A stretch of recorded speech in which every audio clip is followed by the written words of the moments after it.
साथियों नमस्कार, मैं राम प्रताप सिंह कुशवाहा। हमारे चैनल ज्ञान एंड नॉलेज के विशेष प्रोग्राम समाचार मंथन में आप सबका अभिनंदन है।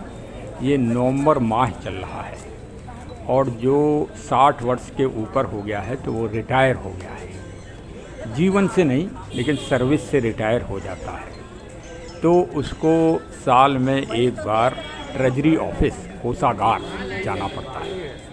और एक कहावत है कि सब एक घाट, शेर और बिल्ली, चीता, भालू सब एक ही घाट में जब पहुंच जाएं तो समझ लो कि दुनिया में समानता का सिद्धांत आ गया।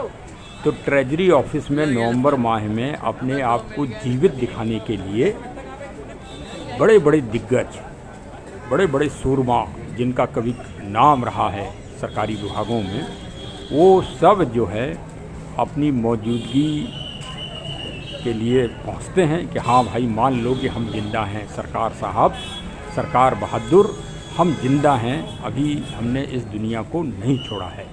यद्यपि थोड़ा बहुत इंटरनेट सिस्टम के द्वारा, ऑनलाइन सिस्टम के द्वारा भी ये फार्म भरे जा रहे हैं, लेकिन उसमें कुछ न कुछ त्रुटियाँ हो जाती हैं, तो फिर उन त्रुटियों को ठीक कराने के लिए चक्कर लगाना पड़ता है। इसलिए जो मतलब सीनियर लोग हैं वो कहते हैं हम डायरेक्ट चल के और अपना फार्म जमा कर देंगे। तो यहाँ देखिए, ये घाट है ट्रेजरी ऑफिस घाट, ये जीवन का घाट है और यहाँ पर बड़े बड़े दिग्गज आप देख लीजिए सब मौजूद हैं और स्टॉल लगे हुए हैं, फार्म अपने अपने डेस्कों पे भर रहे हैं। सबसे अच्छी बात यह है कि यहाँ पर अपने पुराने साथियों से मुलाकात हो जाती है। जैसे आज का दिन हमारा बहुत अच्छा निकला। मुझे मेरे सबसे पहले पुलिस विभाग के गुरु, जो उस समय थाना बरहन जनपद आगरा में थानाध्यक्ष थे और मैं अंडर ट्रेनिंग उनके पास पहुंचा था, श्री सियाराम तिवारी साहब आज हमको मिल गए। वो सन 2012 में रिटायर हुए थे और मैं 2021 में रिटायर हुआ और गुरु और शिष्य का मिलन हो गया।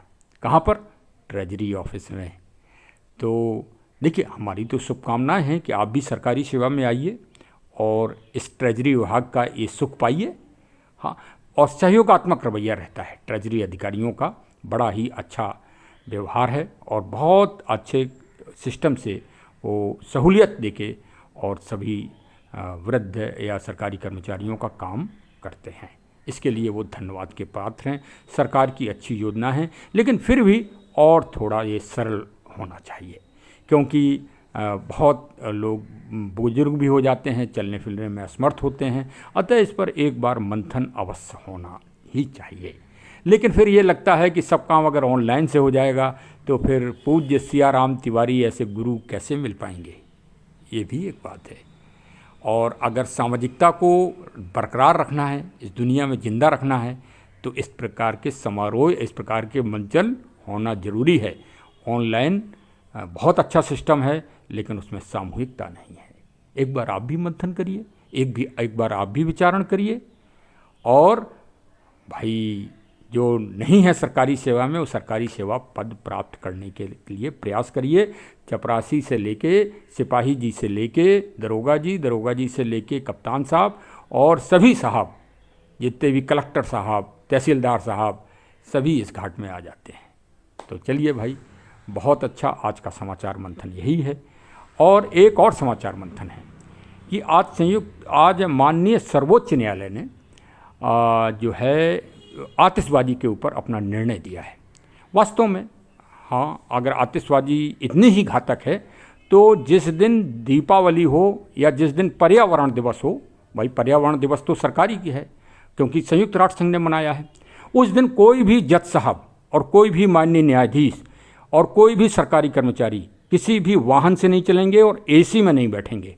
तो हम अपने जो भी हमारे समाज के लोग हैं, अपने चैनल के माध्यम से हम ये आवाज़ ज़रूर उठाएंगे कि भाई आतिशबाजी बिल्कुल बंद कर दो। और साथ में एक और जज साहब, माननीय जज साहब या माननीय न्यायाधीश महोदय, माननीय सर्वोच्च न्यायालय, कोई भी न्यायालय हो, कि जो दुनिया में या भारत में जो जानवर मारे जाते हैं विशेष त्योहारों पर, उनसे कितना बड़ा प्रदूषण होता है। देखिए हमें सामाजिक व्यवस्था से कोई दोष नहीं, सामाजिक व्यवस्था अपना करें, वो त्यौहार मनाएं, हम भी मनाएंगे, वो भी मनाएं, सबका देश है। संविधान भी कहता है, और संविधान 21 ही इस बात को कहता है। जो आपने कहा ना कि संविधान 21 भाई अगर किसी के लिए नुकसानदायक है तो नुकसानदायक तो रोज़ की 5 बार की आवाज़ भी है, उसके लिए भी कौन सर्वोच्च न्यायालय साहब, उसके लिए भी आदेश करिए आप। भाई समान व्यवहार रखिए ना। आप न्याय की कुर्सी पर बैठे हो, इसलिए मैं कह रहा हूँ कि न्याय बराबर होना चाहिए, बराबर का न्याय। न्याय के लिए भाई भगवान भी अगर न्याय करते थे तो वो ऋषियों और मुनियों से सलाह लेते थे। अगर आप, और राजा महाराजा भी न्याय करते थे, वो भी एक अपना मंत्रिमंडल था। अगर आप बिगड़ सलाह लिए न्याय कर रहे हैं तो आप तानाशाह हैं, निरंकुश हैं आप, कि आप मतलब एक पक्षी निर्णय कर रहे हैं। भाई एक जानवर जो काटा जाता है उससे जो खून निकलता है और ज़मीन जो प्रदूषित होती है और उसकी खाल किस नदी में डाली जा रही है आपको मालूम है मान्यवर? माननीय महोदय, सॉरी अगर कोई गुस्ताख मतलब अगर हमसे गलत संबोधन हो गया हो तो उसके लिए मैं माफ़ी मांगता हूं। लेकिन अगर आप पर्यावरण और प्रदूषण की दृष्टि से बात कर रहे हैं तो उसको सही समझना की आवश्यकता है पूरे विश्व को। और दीपावली में आतिशबाजी या आवाज़ करने का एक विशेष विज्ञान है। वो उस समय से विज्ञान चालू हुआ जब भारत में टिड्डी दल फसलों को नुकसान करते थे और कार्तिक माह में ध्वनि की आवश्यकता पड़ती है, ये विज्ञान कहता है।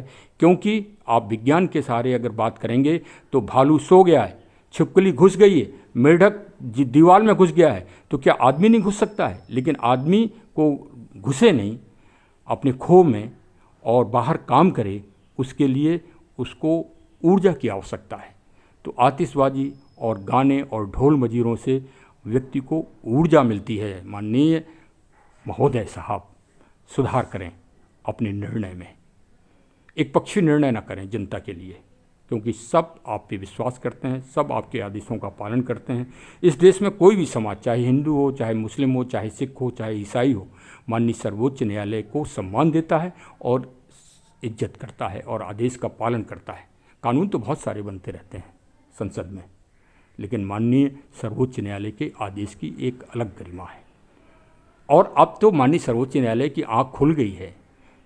पुराने पूर्व मुख्य न्यायाधीश महोदय चंद्रचूड़ साहब ने आँख खोल दी है न्यायालय की देवी की। तो आप सब जरा देखिए, वास्तव में एक जानवर क्यों मारा जा रहा है? क्या उससे प्रदूषण नहीं हो रहा है? मोमबत्ती क्यों जलाई जाती हैं? भाई मोमबत्ती से भी तो प्रदूषण हो रहा है। मोमबत्ती तो बहुत घातक है स्वास्थ्य के लिए। तो हाँ, मतलब एक अच्छा निर्णय होना चाहिए जिससे सारगर्भित हो, सार्वभौमिक निर्णय हो। न्याय तो हमेशा के लिए अमर होता है। तो चलिए, आज के मंथन और आज के समाचार में इतना बहुत है। आगे अगर एक वृक्ष न लगाया हो तो एक वृक्ष लगाएं। हमारी ट्रस्ट राम रक्षा फाउंडेशन ट्रस्ट 999 लखनऊ के सदस्य बने और प्रकृति के योद्धा बने। हमारा चैनल प्रकृति पर्यावरण की जन जागृति के लिए हमेशा तत्पर रहता है, संकल्प रहता है। कोई अगर संबोधन में त्रुटि हो गई हो तो उसके लिए मैं माफ़ी चाहता हूँ। जय हिंद, जय हिंद।